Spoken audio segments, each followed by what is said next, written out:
right, so no odd things to start this one off here. So, all right. So this one is going to stun you from us. Mm-hmm. It's going to stun you. Move over some.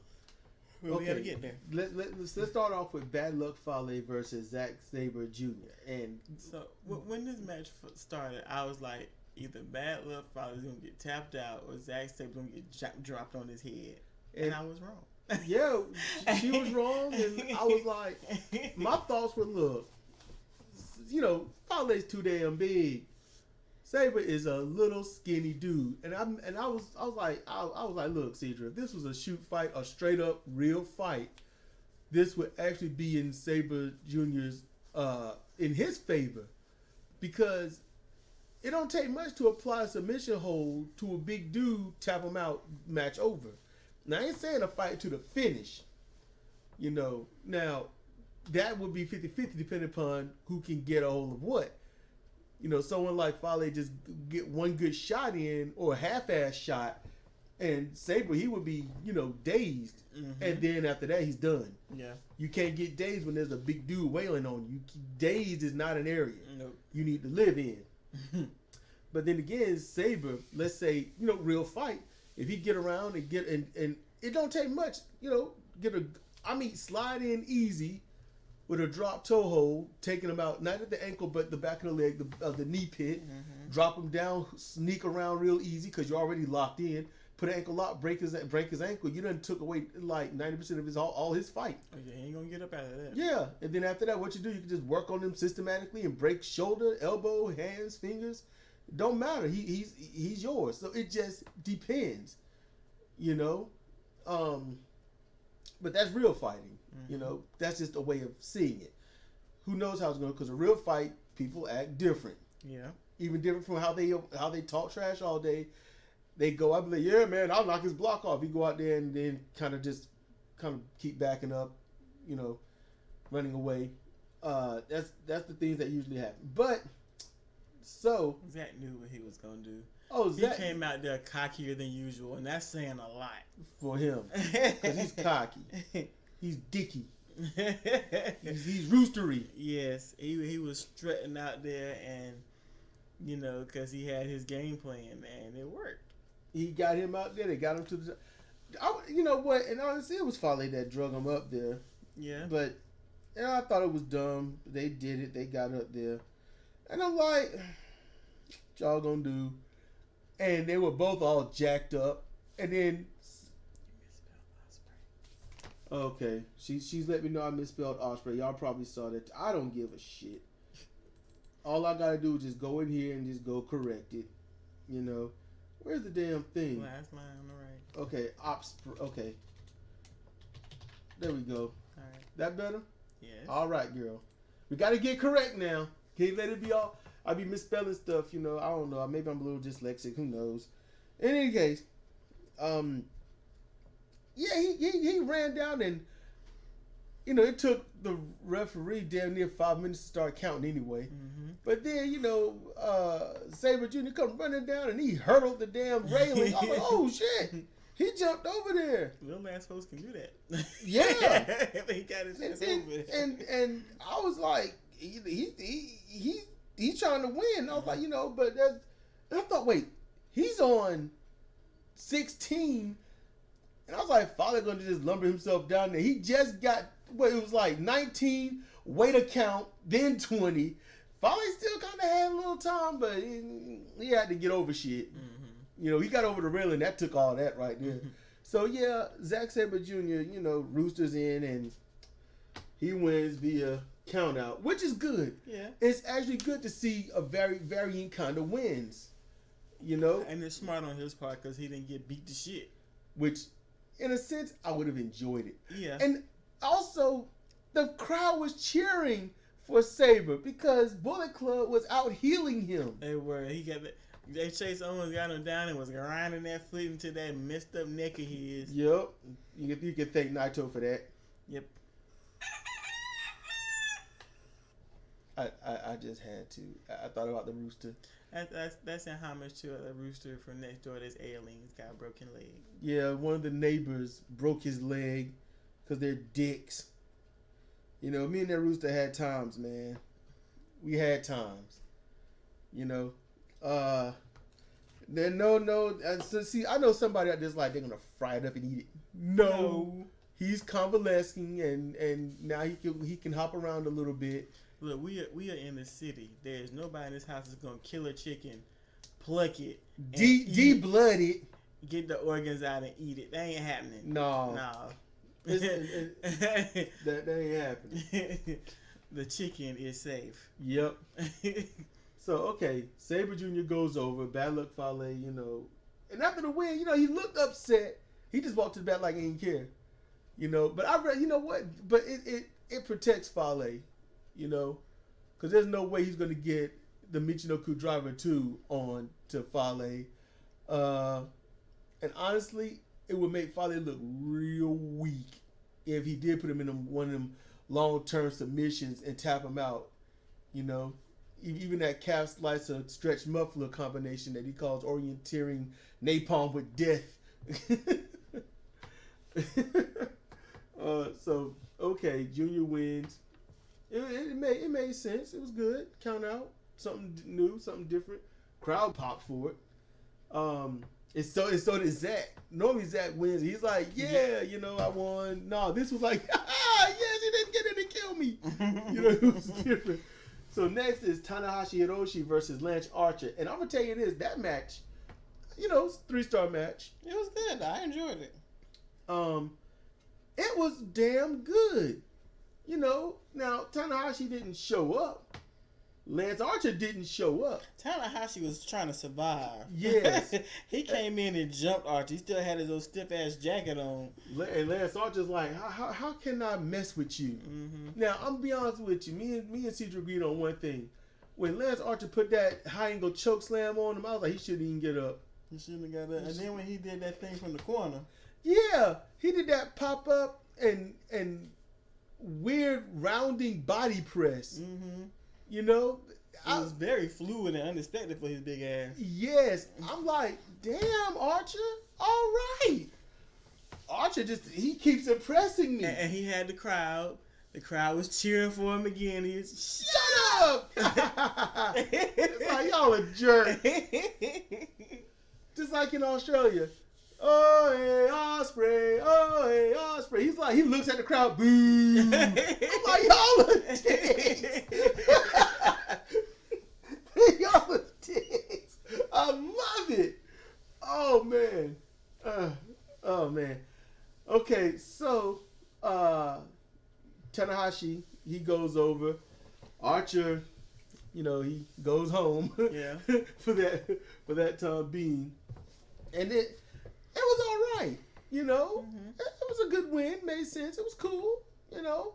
Archer ain't so big you can't do shit. Yeah, he's not lumbering. He's got a leanness to him. He ain't lean as he used to be, but he's got a leanness to him, especially if you compare him to Fale, of course. So it works. It works out. So Tanahashi wins, and then we get the next match. Kenta versus Evil. Kenta did a whole lot better. A whole lot better. And it's because Evil was talking shit. He had some fuel. Yeah, Evil was talking that shit. Saying he didn't deserve to be there and stuff like that. And so Kenta was like, I'm going to show you. I'm going to tell you what's crazy. Every time we watch New Japan, every year or 2 or 3 years when the WWE wrestler comes back home, they get treated like shit. Mm-hmm. It's like if you handle a bird and put it back in his nest and then it gets kicked out. It's like, no, you don't belong here. You're with them now. You know, Archer let him know that. Evil letting him know that. And he rubbed the evil off of Evil's face. He wiped the damn makeup off from under his eyes, man. That was very satisfying to me because I've never liked that makeup. Oh, you never told me that. I did. When we first started watching, I was like, wish he'd take that shit off. Oh, I remember that. Yeah. You still held on to that? Yeah, Why you hating? I'm not hating. Why you hating? I'm not hating. I just don't like that makeup. Why? What the? I think it looks goofy as hell. Let the man have. That's his evil. That's his thing. He's I'm just not a fan. I like you, but I still like the black shit on his eyes. Oh my God. She hates everything. And everything is evil. What the hell? It's that bullshit, man. See what I work with? Milano was feeling evil very much, praying to him in his little toy scythe. Yep. Kenta, though, he performed well. Yeah, kicks and whatnot, but they weren't so slow and labored, and they weren't so few and far between. Mm-hmm. You know, he did damn good. I enjoyed it. I think he needs a little more head work, though. Need to work the head. You know, some headlocks. You know, more kicks to the head or elbow strikes to the head. More than Evil had to dictate the pace of that match. And he was getting so booed. Yeah, Kenta got booed. It's like, look, you WWE, you ain't supposed to, you know, you come here and lose, you know, that's cool, earn your stripes back. But no, they brought him in, and he's gonna win every match. It's like he defeated Evil, and I was like, he shouldn't really beat Evil, but you know, the Go to Sleep looked good like it used to. Oh, it looked good like it used to. Evil sold it beautifully. Mm-hmm. Evil sold that move beautifully. He ain't, you know, pop up and roll over and none of that. He did great. Kenta delivered the move great. That was great. I'm in favor of it. So, all right. So, Kenta wins. He get the W. Evil get the L. And then next match, I was like, well, we got a show stealer because Sonata does it. Mm-hmm. And Ibushi seems to getting a lot better on that ankle. Mm-hmm. You know, he didn't do as much running in this match. The pace was a little bit slower. Not a whole lot slower. But nobody did too much flying to the outside except for Sonata. But Ibushi is so damn graceful. He smooth over a rear ankle hold and rolls over into a side headlock. It was just all smooth and pretty. It was slow. It's that level of slow where you can't stop it. And Koda and Sonata have a whole bunch of respect for each other, so they were really enjoying themselves in the ring. Yeah, they had fun. Mm-hmm. They had fun. Sonata smiled quite a few times. It was an easy 4-star match. I would give it 4 and maybe 3/4. Yeah, and they had a back and forth that wasn't elbows to the neck. No, the part of the opening sequence, they was going back and forth, and then Sonata was left hanging with the drop kick. Yeah. Ibushi feigned like he was going to do it and then walked off looking at him with that smirk. I'm like, you asshole. Mm-hmm. I'm like, that's a... And Sonata, he did the drop kick and rolled over and looked at him kind of like, okay, all right, you know. And they gave each other a few little receipts like, I'm gonna fuck with you. Mm-hmm. They did. It was good. It was fun. It was good. The match was good paced. It was back and forth. It was lots of kicking, even by Sonata. It was, I mean, you know, they did perfect. Mm-hmm. You know, great, easy 4-star match. I wouldn't give it 5-star. It's missing quite a few elements to be a 5-star, but easy 4-star. You know. To get to legitimately, although the star system is kind of bullshit anyway, just based on movies and things like that. But still, you want to get from 4 to 5. It's basically adding the element in terms of length. If you want to give it a gauge, you got to go from 1 to 3.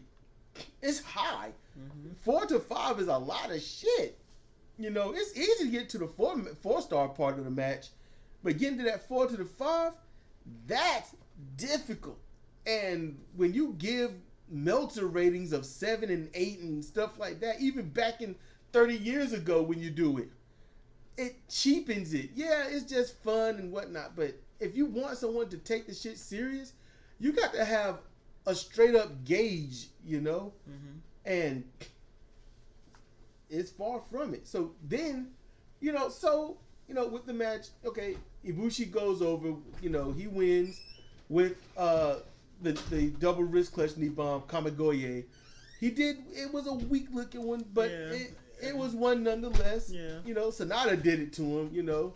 Okite Yabari, but he did it. It was good. So, okay, fine. Then we get to the main event. And that's Okada Kazuchika. I don't know why they keep calling him Kazuchiko. This is not Mexico. But Okada Kazuchika versus Will Ospreay, which I now have spelled right. I'm gonna tell you right now, I have hated on Okada and Ospreay, and it ain't blind hate. I just want them to live up to the standards that I've seen them do. And part one of their match earlier this year, I think it was, or was it late last year when they wrestled each other? I think it was late last year. Yeah, last year somewhere in fall, early fall. It was a good match, and I was like, Ospreay needs to do that more. He needs to do that more. They had a great match. This match blew that match out the water. This was a 5-star match. This match, this got me choked up. I had tears in my eyes. I was enjoyed. Okay, this match, it just sang to me. It was right. The pacing was right. The quote unquote intensity was right. The build-up was right. The struggle was right. Everything was right. They got to the 4-star match relatively quick. Then they got to build up basically another standard part of the match, which makes it that 5-star match. These two, Will Ospreay, Okada Kazuchika, they performed flawlessly, beautifully. Both of them, no mistakes, no one helping each other. It was a struggle, doing things outside of their wheelhouse, doing things that just little tiny tidbits, reversing the tombstone and putting knees to the head to weaken them and then dropping them. Doing things like that, things you just don't normally see.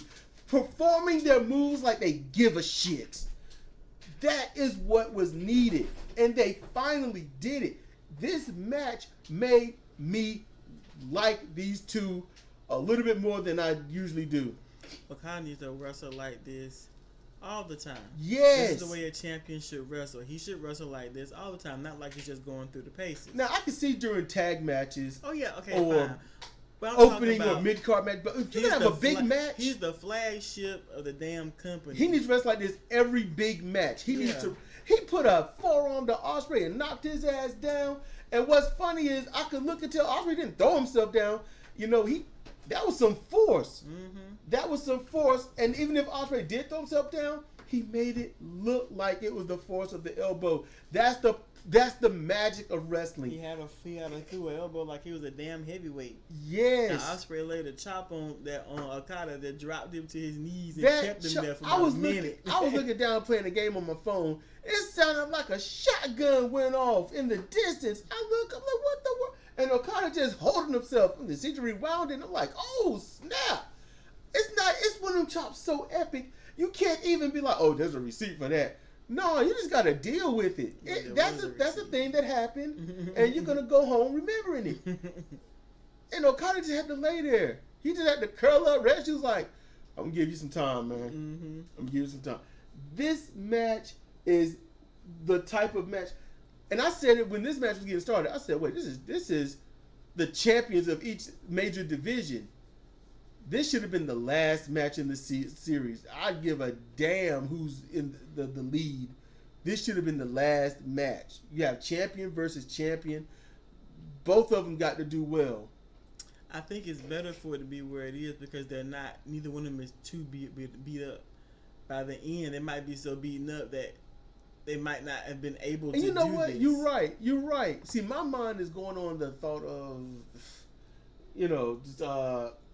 they don't get tired over time. They just wrestle, go home, chill, relax, come out, do it again.